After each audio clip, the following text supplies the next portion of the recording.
Hello दोस्तों, तो इससे पहले हमने डिस्कस किया कि फंडामेंटल क्वांटिटीज़ क्या होती हैं और उनसे ड्राइव होने वाली क्वांटिटी क्या है। अब हम डिस्कस कर रहे हैं नेक्स्ट डायमेंशन कैसे फाइंड होती हैं, और ये हमारे पास एग्जांपल है। तो सबसे पहले हमारे पास एग्जांपल है डेंसिटी। डेंसिटी कई टाइप की होती है डेंसिटी, जैसे कि लीनियर मास डेंसिटी, जिसमें मास डिस्ट्रीब्यूशन अलोंग एक लेंथ के अलोंग होता है। मास डिस्ट्रीब्यूशन अलोंग एक लेंथ के अलोंग। उसके बाद एरियल मास डेंसिटी, जो मास डिस्ट्रीब्यूशन अलोंग एरिया के। और इसके बाद वॉल्यूम मास डेंसिटी। जनरली हम वॉल्यूम मास डेंसिटी ही कंसिडर करते हैं, क्योंकि वॉल्यूम तो होता ही है कुछ ना कुछ ऑब्जेक्ट का MQ। तो जनरली हम इसे ही डिस्कस करते हैं, volume mass density.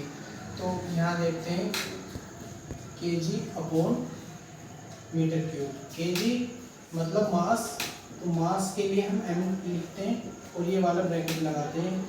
Metre cube मतलब लेंथ है यहाँ 3 बार, तो L मल्टीप्लाई L देन हमारे पास है L क्यूब। तो हम इसे लिख सकते हैं ML-3 और एक ब्रैकेट। एरिया हमारे पास हाइट इनटू ब्रेथ, या दोनों साइड L इंटू बी। ये भी एक लेंथ है और ये भी एक लेंथ है, तो लेंथ के लिए हमने लिखना है L मल्टीप्लाई L। तो ये जब बेस सेम होता तो इनको पावर ऐड हो जाती है, तो L²। देन हमारे पास है फोर्स इक्वल टू होता है मास इंटू एक्सेलरेशन। मास होता है m, एक्सेलरेशन होता है a। तो एक्सेलरेशन का हमने पहले बताया था, acceleration is equal to velocity upon time. Velocity होती है LT-1, टाइम होता है t। देन हमारे पास आया LT-2। तो एक्सेलरेशन है हमारे पास मास m, एक्सेलरेशन LT-2। तो हमारे पास पूरी डायमेंशन आई MLT-2। और हम फोर्स की हमने डायमेंशन निकाली, इस वजह से फोर्स पूरा लिखना पड़ेगा यहाँ। ग्रेविटेशनल कांस्टेंट, हमारे पास एक ग्रेविटी का फॉर्मूला होता है F = Gm1 m2 upon r²। F जो कि हमने अभी डायमेंशन फाइंड करी है MLT-2 G। दोनों मास नीचे आएंगे कि यहाँ हम G लिख सकते हैं। ये वाला मास के लिए M आएगा, देन ये वाले मास के लिए फिर एक और M आएगा। ये R है तो यहाँ L2 आएगा, r² देन L2। अब हम इसके डायमेंशन सेपरेशन करते हैं, तो MLT-2 into L² upon m²। ये है G, क्योंकि हम G की डायमेंशन निकालनी है। ग्रेविटेशनल कांस्टेंट है G। M ये है और m-2 नीचे है। देन 1 - 2 हमारे पास आया m-3।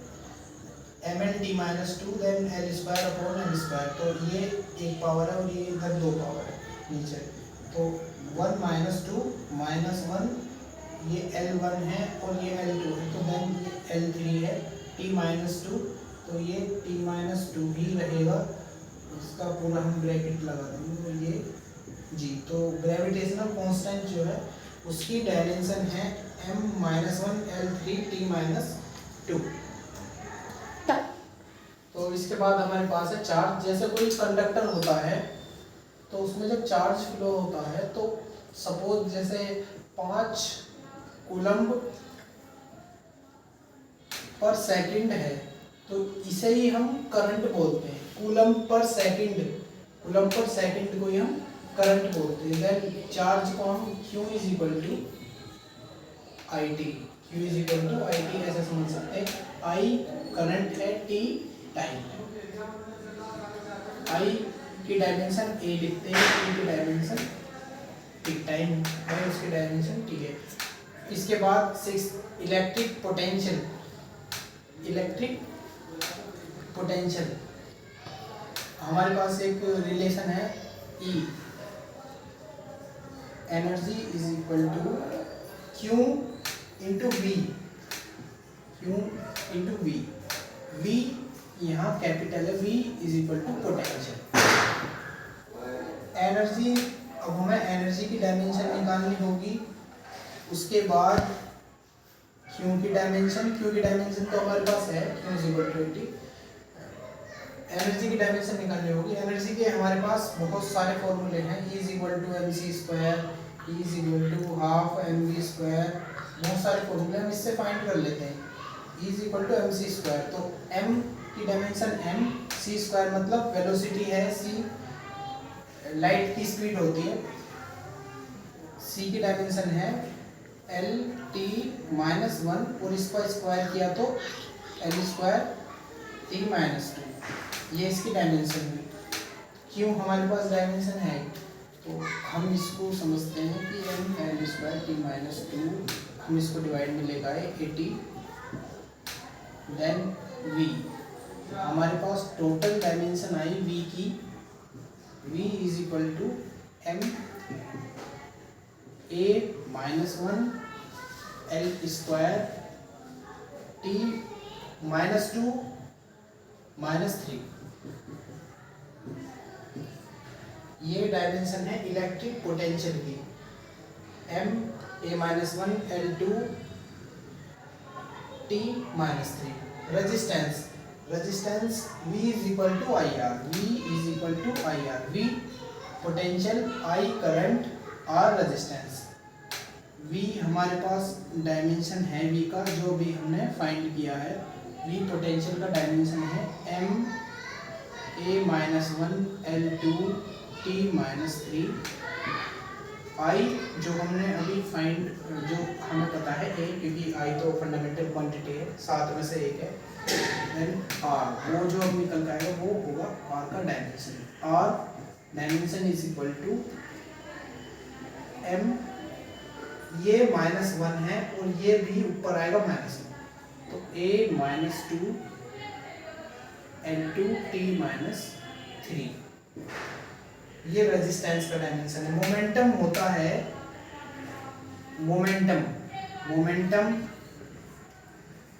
p is equal to m v, p का, m का डायमेंशन m, v का डायमेंशन lt-1, lt-1,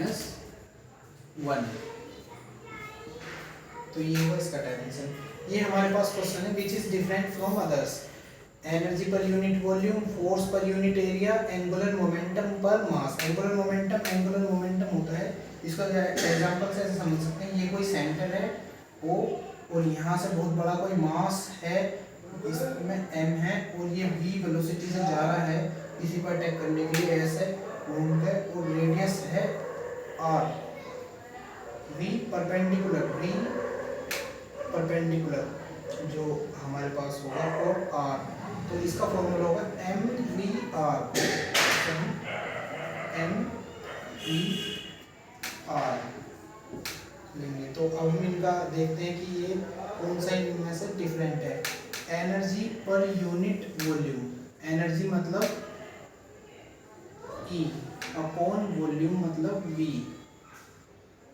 एनर्जी होता है E is equal to mc², से हम इसको निकाल सकते हैं। m मतलब m lt l2 t-2 upon V मतलब वॉल्यूम, L मल्टीप्लाई L, तो L3, तो हमने इसको निकाला तो m L2 है और ये -1 हो जाएगा और t-2। इसके बाद force per unit area, force मतलब फोर्स, पर यूनिट एरिया मतलब एरिया। फोर्स की फोर्स होता है मास इनटू एक्सेलरेशन, मास मतलब m, एक्सेलरेशन मतलब lt-2 अपॉन एरिया मतलब L2। तो इसका हमारे पास डायमेंशन आया m l-1 t-2। तो ये तो दोनों सिमिलर हैं, एंगुलर मोमेंटम पर मास, एंगुलर मोमेंटम होता है mvr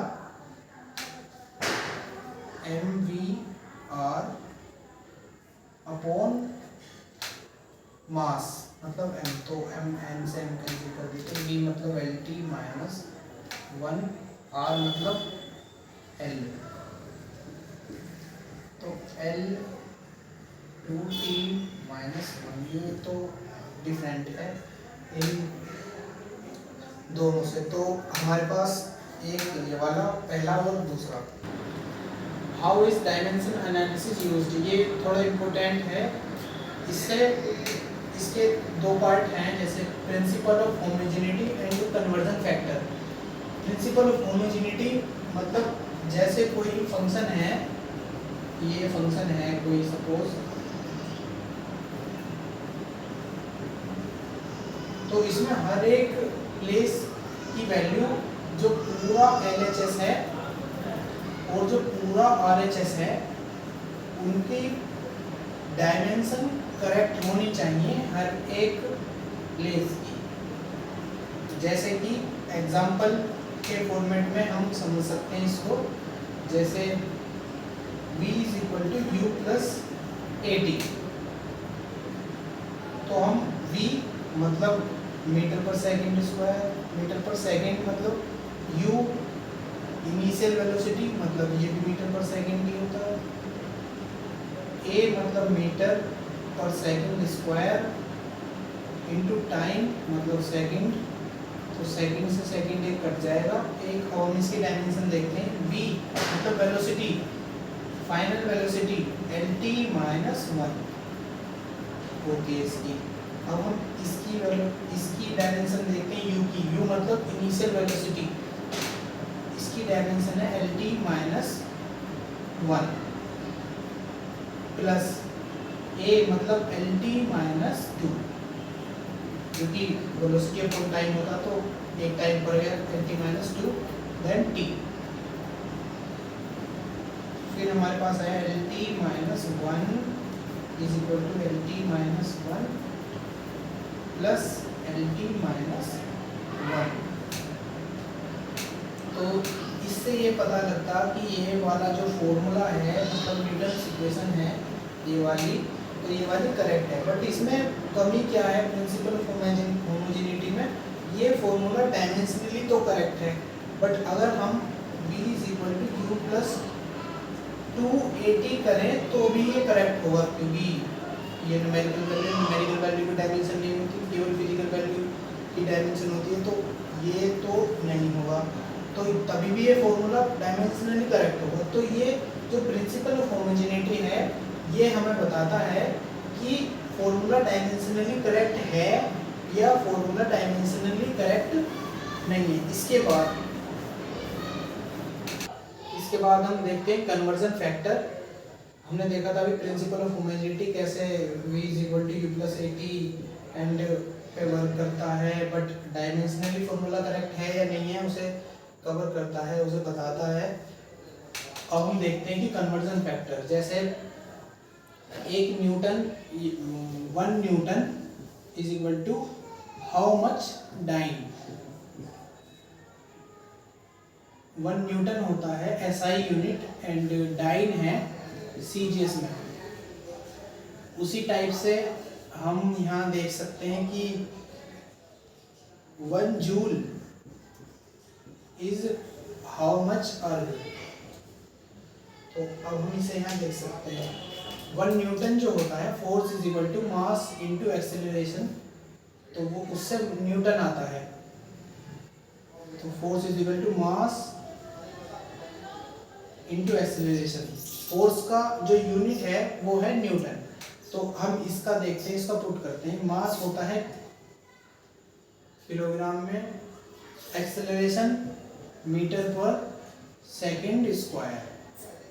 तो हम इसको कन्वर्ट करने हैं डाइन में, मतलब हम सपोज करते हैं x लिखा हुआ है कि x की हमें x की वैल्यू निकालनी है कि कितना न्यूमेरिकल पार्ट है ये, तो हम इसको पुट करते हैं। हम इसको पुट करते हैं, किलोग्राम को हम जब ग्राम में कन्वर्ट करेंगे, क्योंकि CGS में तो ग्राम में लिखा है 1 2 3, तो 1000 ग्राम आएगा इसके प्लेस पे। देन मीटर, तो यहाँ सेंटीमीटर होता है तो 100 सेंटीमीटर। सेकंड स्क्वायर, तो सेकंड तो सब इसी में भी सेकंड होता है, इसमें भी सेकंड होता है। ऐसा सिस्टम में भी टाइम का यूनिट सेकंड है, सीजीएस में भी टाइम का यूनिट सेकंड है, तो देन इसका हम सेकंड स्क्वायर लिखेंगे। ये 10 टू द पावर 3 है, ये 10 टू द पावर 2 है, तो जब दोनों ऐड हुए तो 10 टू द पावर 5 हुआ हमारे पास ग्राम सेंटीमीटर पर सेकंड स्क्वायर। तो ये पूरा सीजीएस में है यूनिट, तो इस ये ऐसा ही सीजीएस में हो गया यूनिट, तो ये हमारे पास आई एक्स की वैल्यू। तो देन किस फैक्टर से हमें मल्टीप्लाई करना होगा, हमें मल्टीप्लाई करना होगा x is equal to 10 to the power 5 से। हमने सबसे पहले न्यूटन किसका यूनिट है वो चेक किया, F is equal to M में, देन एम किलोग्राम, ए मतलब acceleration, metre per second square. हमने इसको देखा कि किलोग्राम तो मतलब 1000 ग्राम, मीटर मतलब 100 सेंटीमीटर पर सेकंड स्क्वायर, तो हमने इसको ग्राम सेंटीमीटर सेकंड स्क्वायर को एक साथ लिया और देन हमारे पास हमें मिला 10 टू द पावर 5 जो है x इक्वल, मतलब इस फैक्टर से हमें मल्टीप्लाई करनी होगी जब हम डाइन में कन्वर्ट करेंगे। तो इसके बाद है हमारे पास, ये एक एग्जांपल था, इसके बाद हमारे पास है 1 joule is equal to how much erg. तो हमें सबसे पहले ये देखना होगा कि जो हमारे पास जूल है ये किसका यूनिट है, तो ये है वर्क का यूनिट, वर्क का यूनिट है। Work is equal to force into displacement. Force है हमारे पास ये kilogram into metre upon second square. ये है हमारे पास डिस्प्लेसमेंट, सेकंड नहीं डिस्प्लेसमेंट है, डिस्प्लेसमेंट मतलब m। तो हमारे पास हुआ kg m square upon second square. तो हमें इसको कन्वर्ट करना है हाउ मच अर्ग। तो ये सारी यूनिट जो है हमें सीजीएस में करनी है। तो सबसे पहले हमें किलोग्राम को हटाना होगा, उसके जगह हमें 1000 ग्राम लिखना होगा। Then metre square, 1 metre 100 centimetre, तो 100 सेंटीमीटर का square upon second square, upon second square. तो हमारे पास हमें दिखा ये 10 टू द पावर 3 है, मल्टीप्लाई ये 2 जीरो हैं, फिर इसमें 4 जीरो हो जाएगा, मतलब 10 टू द पावर 4 है gram centimetre square upon second square. तो यह है हमारे पास 10 to the power 7 gram centimetre square upon second square. ये पूरा सीजीएस में है, ये हमारे पास 10 टू द पावर 7 ये फैक्टर है जो हमने लेना है, 10 टू द पावर 7। हम इसको डायमेंशनली फॉर्म में भी लिख सकते हैं, उसमें भी कन्वर्ट कर सकते हैं। जैसे ये हमारे पास है m l स्क्वायर e -2 ऊपर आ जाती है, और इसे भी हम चेक कर सकते हैं, ये m है हमारे पास, ये l2 t -2 क्योंकि ऊपर है, तो ये डायमेंशनली करेक्ट है। डायमेंशन से भी हम इसे, तो हमने यहाँ तक देखा है how is dimensional analysis used. तो डायमेंशन एनालिसिस जो है वो किन किन पार्ट में यूज होती है, हमने देखा principle of homogeneity and conversion factor, ये कन्वर्जन फैक्टर में भी यूज होती है, और होमोजेनिटी मतलब किसी जो फॉर्मूला है वो डायमेंशनली करेक्ट है या नहीं है। देन कन्वर्जन फैक्टर जो किस फैक्टर से मल्टीप्लाई करें जो हमें ये यूनिट दूसरी वाली यूनिट में कन्वर्ट हो जाएगी। तो हम इसको यहीं एंड करते हैं, इसके बाद हम इसके ऊपर होने वाले एनसीईआरटी के न्यूमेरिकल और कुछ और न्यूमेरिकल जो होंगे